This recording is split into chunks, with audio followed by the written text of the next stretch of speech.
Shalom Bapak Ibu Saudara yang dikasihi Tuhan.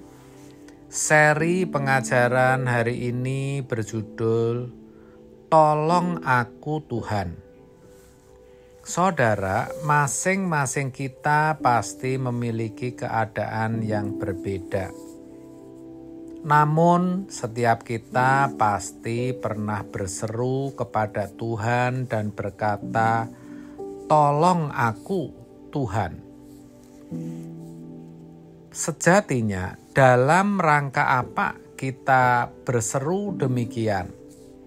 Apakah karena kita sedang mengalami masalah rumah tangga? Atau karena sedang dalam masalah ekonomi? Sementara yang lain sedang dalam masalah kesehatan? Atau masalah-masalah lain dan kebutuhan-kebutuhan yang mendesak. Tetapi, maukah kita berseru, "Tolong aku Tuhan," dalam rangka kita harus menghadapi api kekal atau kemuliaan kekal, neraka atau surga? Coba kita bayangkan, kita fantasikan, waktu dunia ini dihujani api dan belerang dari langit, seperti kota Sodom dan Gomora yang dipilih oleh Lot karena subur seperti taman Tuhan. Suatu saat, dunia pasti akan mengalami hal itu. Bisa karena bencana alam, megatrust, atau karena perang.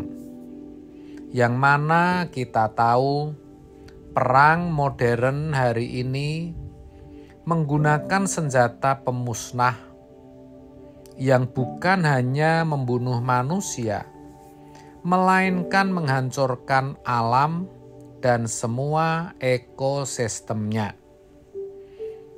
Atau ketika kita di ujung maut, di mana kita sudah tidak bisa menggerakkan badan dengan selang ada di kanan kiri, pada waktu itulah kita baru bisa menyadari betapa kita membutuhkan Tuhan. Baru kalimat "tolong aku" menjadi benar-benar bernilai tinggi. Maka kita tidak bisa dan tidak boleh sombong. Saya berkata demikian sebab hari ini banyak orang sombong sekali.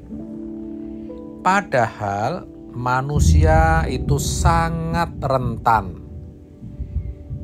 Salah duduk saja bisa tulang belakangnya cedera bahkan lumpuh.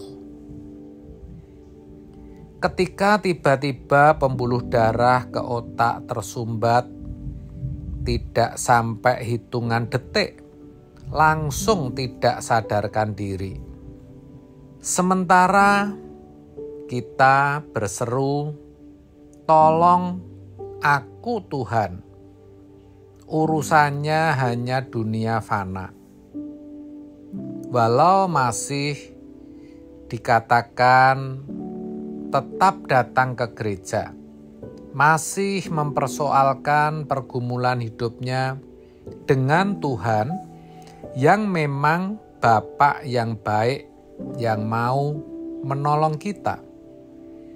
Tetapi adalah menjadi berharga dan bernilai kalau kalimat doa "Tolong aku Tuhan" ini dikaitkan dengan kekekalan.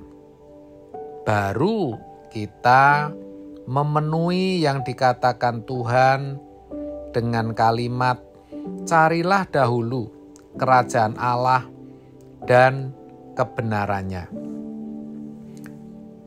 Tetapi masalahnya, kehidupan yang sekian lama terikat dengan percintaan dunia tidak membuat kita memiliki kelenturan untuk merasa membutuhkan Tuhan.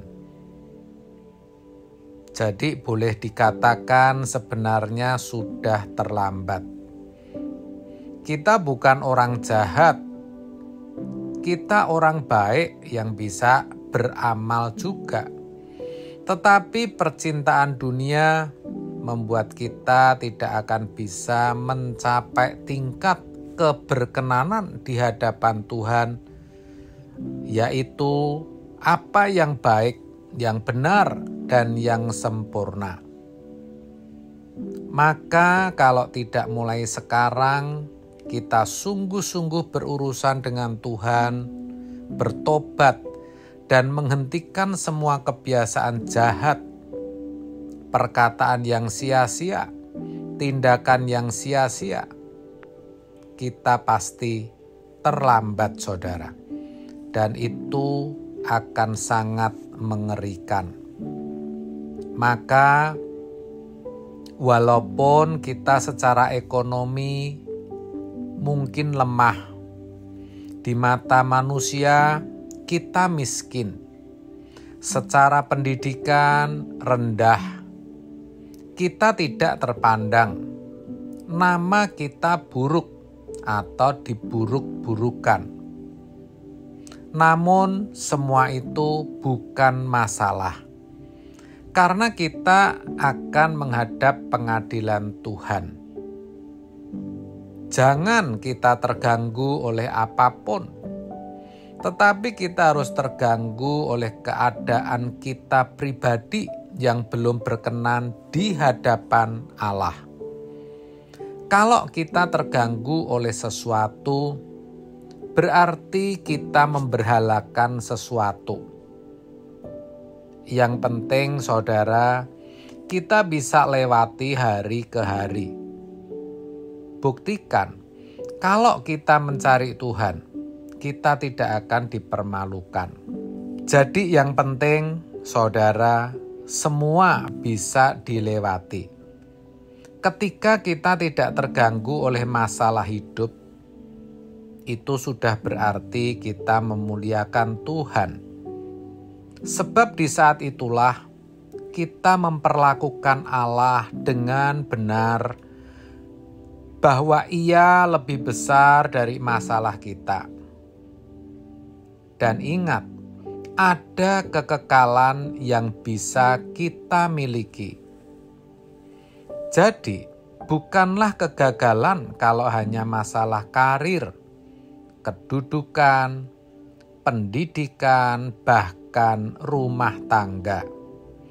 Sebab kegagalan sesungguhnya adalah kalau kita ditolak oleh Tuhan di kekekalan nanti. Kedepan kita jangan terganggu, biar kita fokus saja pada kekekalan.